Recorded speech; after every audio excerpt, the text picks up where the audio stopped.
Hey, I'm here to talk about the Corey and Craig reading, I believe. I forget the last guy's name. But I just want to talk about, first off, let's talk about Corey. Corey discusses mostly how personal narratives defy, or personal narratives are meant to defy the master narrative, or what society thinks. That's kind of the way I think of the master narrative, is that, or the way I believe Corey set it up, is that the master narrative is this set in stone, this ideology of what society is supposed to be, what he wants it, what society wants it to be. And while personal narratives are kind of meant to sit there and point out certain flaws within this master narrative, it's kind of meant to defy, kind of meant to butt heads with it. And Corey makes a lot of reference to how personal narrative doesn't really agree, especially with the homosexuality side of it, because he is clearly gay throughout the majority of it. He says, I think he plays one role where he's like, it was meant for him. It was so gay, so vivid that I don't have the sheet with me right now.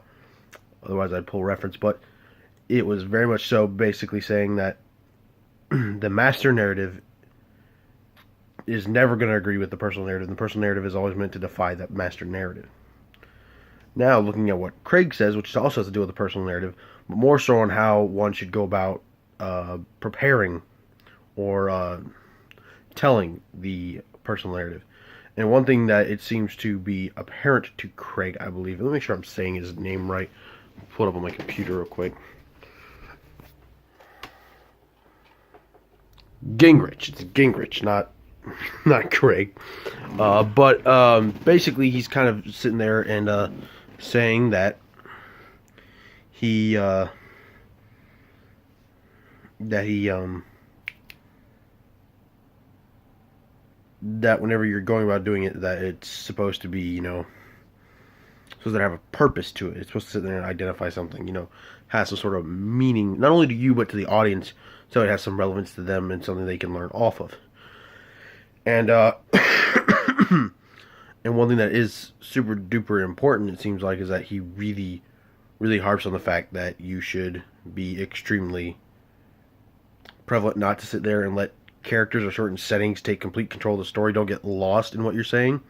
And also, one thing he emphasizes a lot in one paragraph is that you should never stop going. Never sit there and just stop and start over, because that feels like it takes away the control. He states, and I believe one of his paragraphs, that it takes away the control that the audience thinks they have, or that people think they have over stories.